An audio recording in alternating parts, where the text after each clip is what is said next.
c'est pas une parodie, hein. Mais n'empêche, il est bon ce café.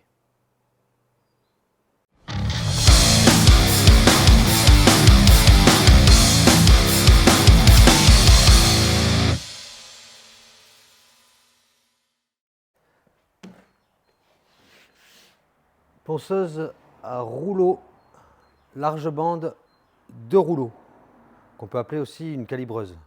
Les calibreuses que j'ai connues jusqu'à présent, c'était des gros bousins, hyper hauts, hyper lourds. Celui qu'on avait, et qui est toujours d'ailleurs chez Atelier Champ Libre, à mon ami Jacques. Une Chambon des années, je crois, 80-90, pèse 1 tonne. Celle-ci est beaucoup moins lourde. Est-ce qu'il y a son petit poids écrit dessus? Il me semble que c'est écrit derrière. Eh bien non, c'est pas écrit. Si, le poids, elle fait 190 kg. Beau bébé quand même. Donc, comme son nom l'indique, ponceuse large bande, 2 rouleaux. Un rouleau d'entrée, calibreur. Un rouleau de sortie, grain plus fin, pour une sortie prête pour la finition, en fonction du grain qu'on y monte, évidemment. Cette machine a le même principe de fonctionnement, en gros, qu'une raboteuse.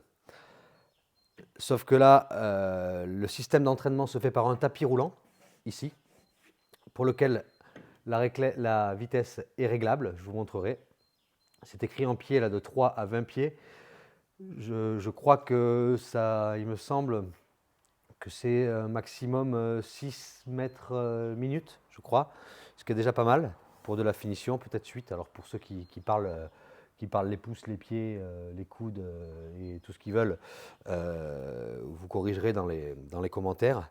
Elle est capable de prendre des passes, des pièces jusqu'à 130 mm de haut et 635 de large. Pourquoi j'ai fait le choix de prendre cette machine?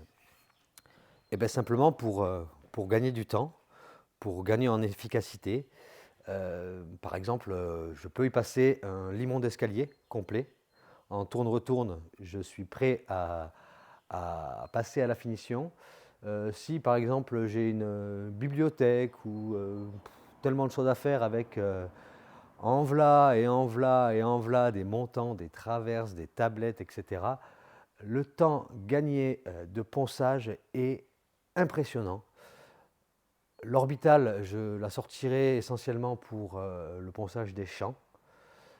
Mais pour tout ce qui est des surfaces, avant finition, ce sera cette machine-là qui fera ce travail-là. Je pense que je ne vais pas regretter ce choix. Maintenant, la question soulevée par rapport à cette machine, c'est le remplacement des bandes. On m'a posé pas mal de questions auxquelles je ne peux pas répondre parce que cette machine, je viens de la recevoir, de la mettre en service. Je n'ai pas encore eu l'occasion de changer les bandes. Apparemment, certains clients de Holz Profi ont des difficultés à les mettre en place, des bandes qui éclatent. Moi, ce sont les bandes d'origine qui sont dessus. Donc, je vous propose qu'on regarde ensemble comment changer ces bandes et voir si vraiment ça pose difficulté et voir si j'y arrive ou pas du premier coup. Suspense. Par mesure de précaution, pour commencer, le bouton ici bien enclenché, je vais enlever les bouches d'aspiration et je vais également, bien qu'il y ait un contacteur quand on ouvre le capot, la débrancher. Sur le devant ici, il y a une vis qui n'est pas nécessaire de garder parce que le contacteur n'est pas ici, mais que je vais quand même laisser sans la serrer trop parce qu'il peut y avoir le passage d'enfants plus ou moins grands avec des mains baladeuses et le fait d'avoir à enlever cette vis me laissera certainement le temps de réagir. Donc on ouvre le capot pour voir les entrailles de la bête. Voici les 2 rouleaux. Le contacteur est ici. Voilà. Rouleau d'entrée. Il me semble que c'est un grain de 80 qui est monté dessus. rouleau de sortie. Je crois que c'est un grain 120, mais je ne suis pas sûr de ça. Ici, on retrouve d'un côté et de l'autre le réglage de la hauteur du rouleau de sortie. Le rouleau de sortie est toujours réglé très légèrement en deçà du rouleau d'entrée pour assurer la passe de finition. Il faut savoir, je vous ai dit au début que cette machine avait un petit peu le fonctionnement d'une raboteuse, mais juste un truc, hein. Il ne faut pas la prendre pour une raboteuse, hein. On ne fait pas des passes de millimètre. Cette machine-là, c'est des passes grand maximum de 3/10 de millimètre. Donc en fonction de la dureté du bois, si c'est un résineux comme de l'épicéa, un bois très tendre, ou un bois plus dur comme du chêne ou autre, on va adapter l'épaisseur de la passe entre 0 et 3/10, mais également la vitesse d'avancée, ici. Et en jouant entre la profondeur de passe, donc la cote ici, en dixième réglable au dixième de millimètre, même au demi-dixième de millimètre, et la vitesse d'avancée, on va adapter ça en fonction de la nature du bois, mais également de sa largeur et du résultat final qu'on veut obtenir. Ok ? Une chose avant de commencer, des bandes abrasives, ça s'entretient. Avant d'avoir à les changer, si on n'a pas besoin de les changer pour des histoires de taille de grain, de granulométrie, je ne sais pas si on peut dire granulométrie dans ce genre de cas, il est quand même possible de les nettoyer. Pour ça, il existe des gommes comme ça pour nettoyer les trucs, les bandes abrasives. Donc je vais faire quelque chose, âme sensible, éloignez-vous des écrans, écartez les enfants, je vais faire un truc qu'il ne faut normalement pas faire. Donc j'ai bien mes cordons à l'intérieur, j'ai bien remonté mes manches. Ici, la machine est en sécurité, elle ne peut normalement pas tourner, mais je vais tricher. On va tenter ça ensemble, c'est la première fois que je le fais. J'appuie sur le contacteur, je mets la bande en route.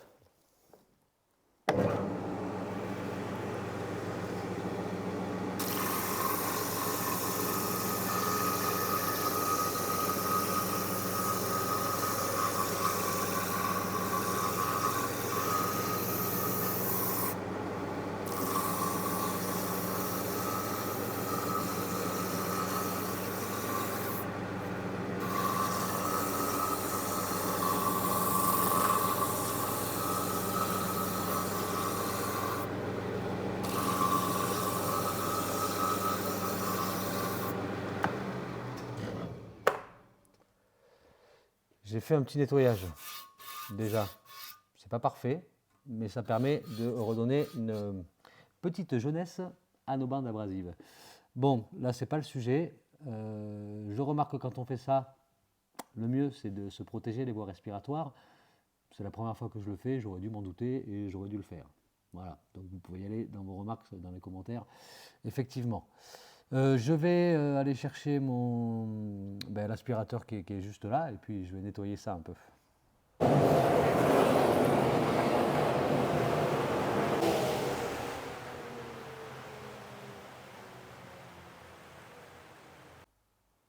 Vous ne l'avez pas vu, mais j'ai bien redébranché la machine. Donc on suit le manuel.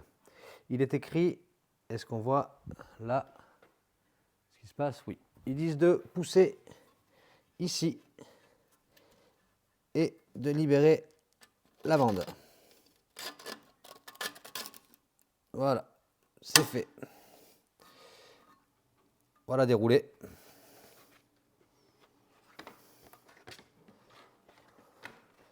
Alors je vais le faire que sur le rouleau d'entrée.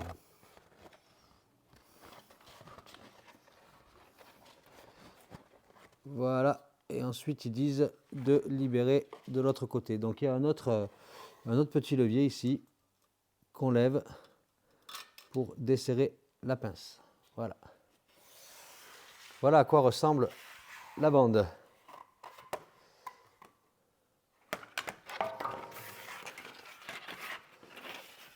Je vais aller chercher une bande neuve. Je remarque une chose, c'est que ce n'est pas en pointe au bout, c'est coupé et ils le mettent dans le manuel ça.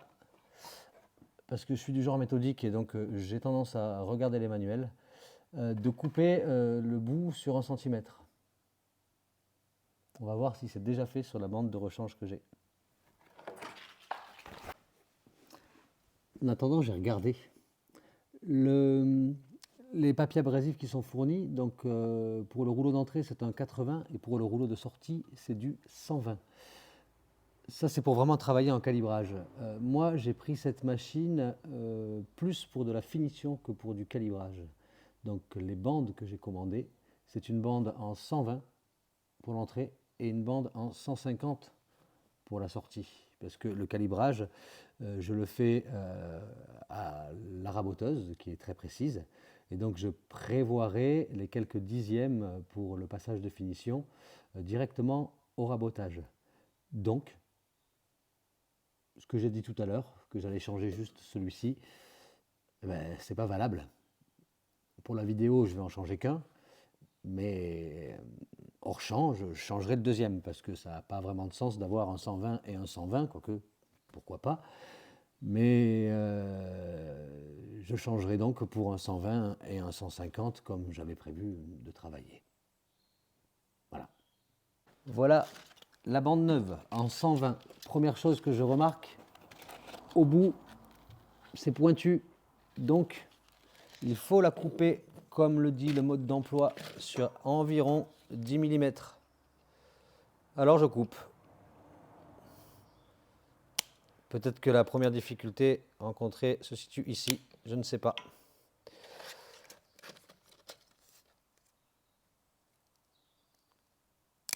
En espérant que je n'ai pas trop coupé, sinon je l'ai dans le baba. Pour la suite, ça se passe, pour l'insérer, ça se passe de l'autre côté. Il faut commencer par l'insérer à gauche. Alors on y va. On insère.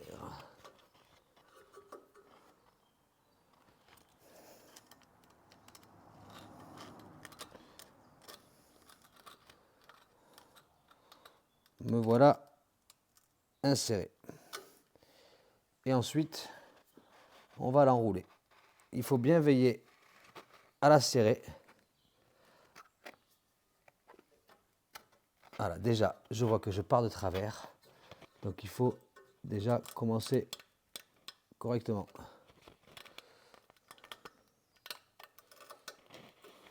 À mon avis, c'est quand même un coup à prendre.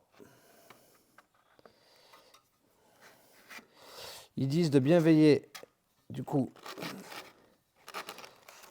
à la rouler serrée, qu'il n'y ait pas d'espace entre les bandes et que les bandes, les parties de la bande, qu'il n'y ait pas non plus de chevauchement.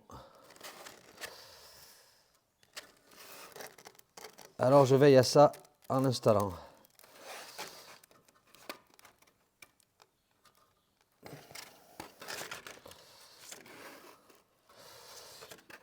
J'ai eu mon copain Johan de l'atelier Floki avant de commencer ça, parce que lui aussi a cette machine-là, et je lui ai demandé s'il rencontrait des problèmes. Il m'a dit non, ça va. Je lui ai répondu, bah écoute, ça me rassure, vu que a priori, je dois quand même pas être plus con que toi, je devrais donc m'en sortir. Il m'a répondu, bah au moins, si tu es au moins aussi con que moi, tu devrais t'en sortir aussi. C'est ce qu'on va voir. Ce qui ne veut strictement rien dire, hein, ne me faites pas dire ce que je n'ai pas dit, par rapport à ceux qui ont du mal à le faire. Généralement, ce genre de choses-là, c'est un coup à prendre.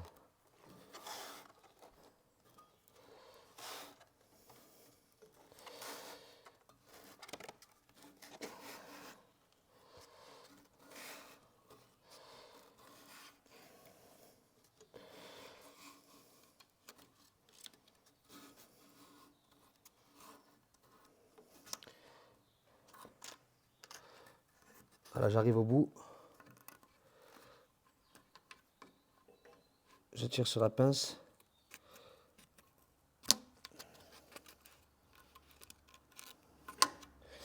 Je vais essayer d'enlever mes doigts pour que vous voyez quelque chose. Et j'essaie de la rentrer là-dedans.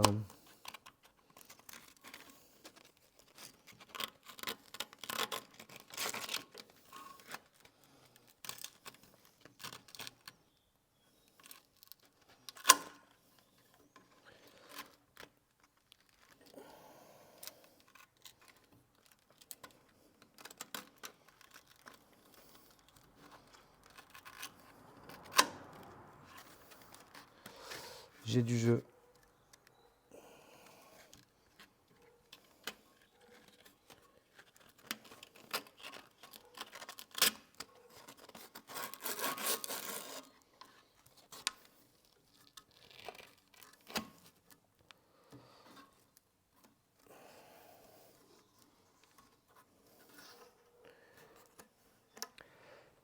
Je pense qu'il faut que j'arrive à couper un peu plus. Parce que c'est l'impression que ça me donne que la bande a du mal à aller trop loin. Ah là là, les ciseaux de gaucher. J'ai une paire de ciseaux de gaucher alors que je ne suis absolument pas gaucher. Peut-être un peu gauche parfois, mais pas gaucher.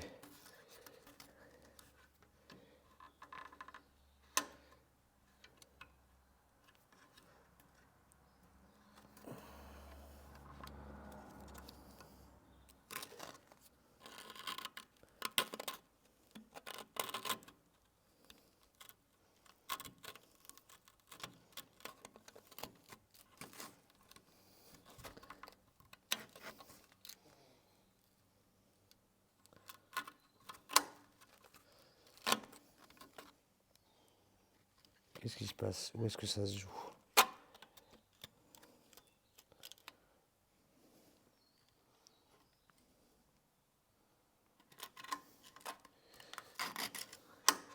J'ai l'impression que c'est là que ça se joue. J'ai l'impression qu'il faut que je vienne y mettre un petit coup de ciseau ici.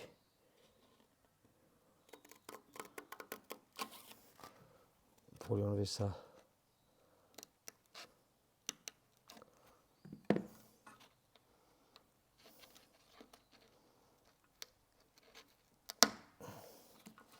J'ai fait une petite entaille comme ça dedans. Parce que j'ai l'impression qu'il y a quelque chose que ça gêne un petit peu à l'endroit.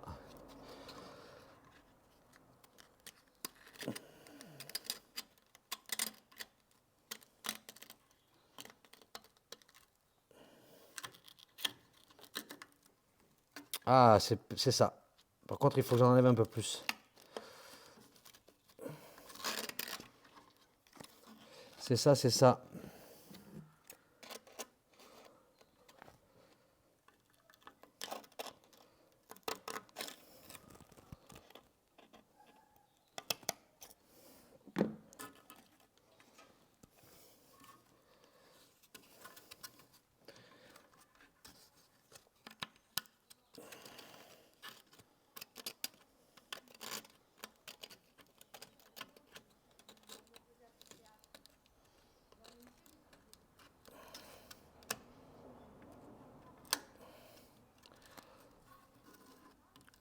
Ça m'a l'air pas mal cette affaire. Par contre, j'ai peur qu'ici, ça vienne accrocher.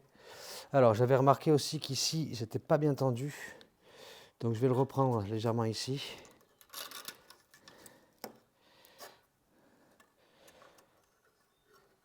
Pour mieux le mettre. Toc.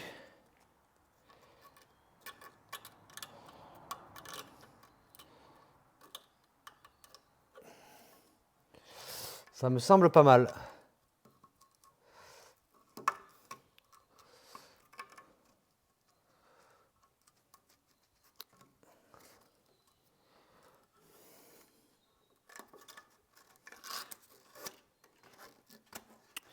Sauf que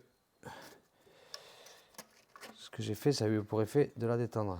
Donc, parce qu'effectivement, on la tend en l'enroulant. Et là, je fais, je pense, une connerie.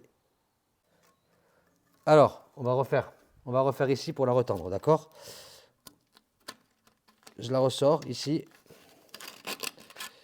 Et on va la retendre correctement. Je pense que je tiens le bon bout.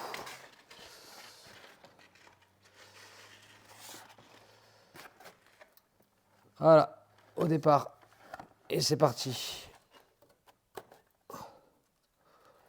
En la plaquant bien et en la serrant.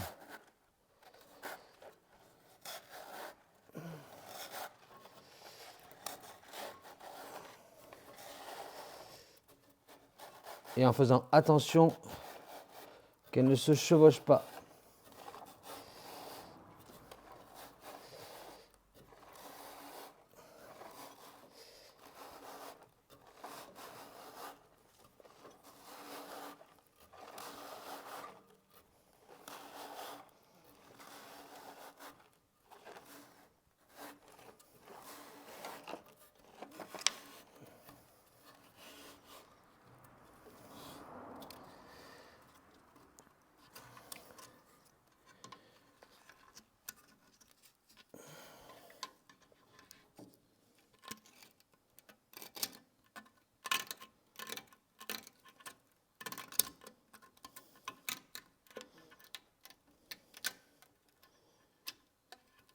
Et voilà, la bande ne bouge plus, elle ne se chevauche pas, il n'y a pas de jour ou très peu entre les deux.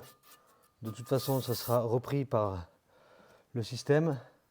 Je vous propose un truc pour voir si ça fonctionne. Eh bien, on va fermer, on va rebrancher la machine et on va faire une passe en espérant que tout n'éclate pas. Allez, on y va. Bon là du coup j'ai 2 rouleaux de 120. Mais après quand j'aurai fini ça avec vous, je remettrai le rouleau de 150 derrière. Qu'est-ce que j'ai fait de mon pied à coulisse? Je vais le retrouver. Alors je rebranche la machine.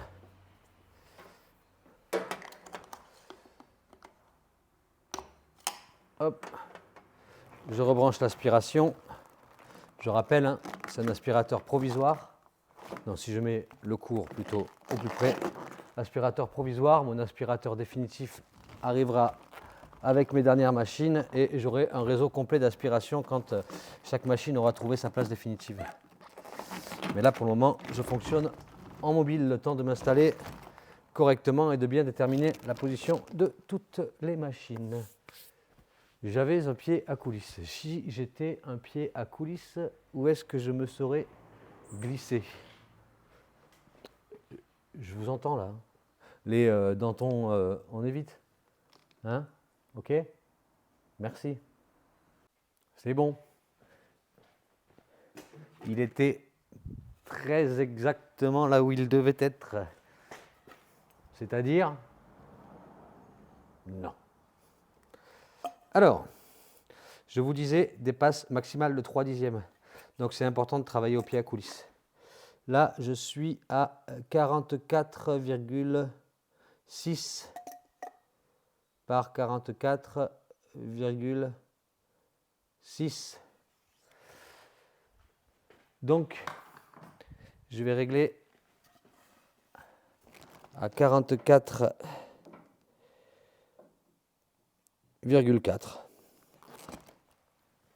Je vais faire une passe sur cette face, tourner, c'est un carrelé, hein, une passe sur cette face. Ensuite, je vais redescendre de 2/10 pour refaire une passe ici et une passe là. Allez, on y va. Donc, on allume la machine, on allume le tapis, en espérant que tout n'éclate pas. Attention, Jérémy, spécial dédicace.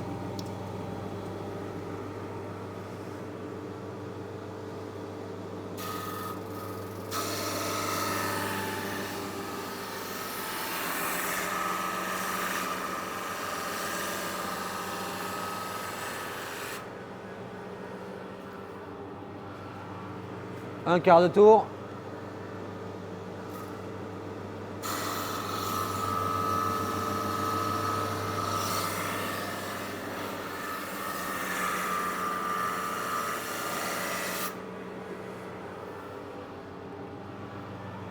Je remonte de 2.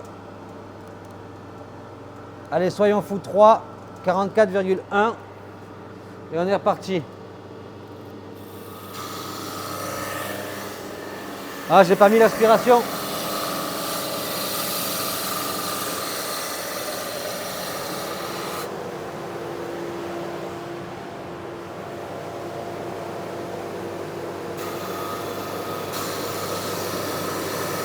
Tout a l'air de fonctionner à merveille.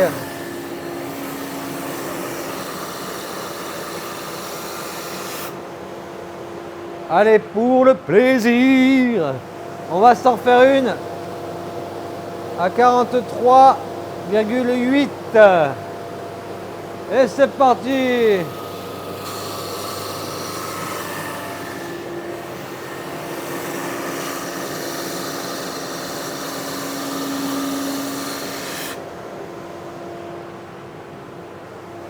Et encore un quart de tour.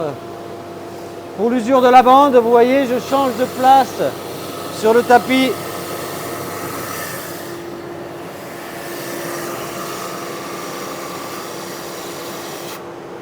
Et voilà. On éteint tout.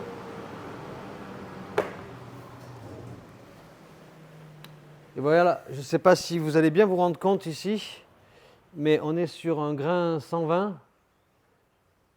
Et l'état de surface est quand même très propre. J'ai tendance à préférer monter jusqu'au minimum grain 150 pour mes finitions. Mais déjà, là, j'ai quelque chose de très beau. Bon, je suis sur du pin, hein, un bois très tendre. Mais c'est ce que j'ai à dispo pour le moment. Voilà. J'espère que cette vidéo sera utile à ceux qui possèdent la même machine. Et puis, je vous dis à bientôt. Salut!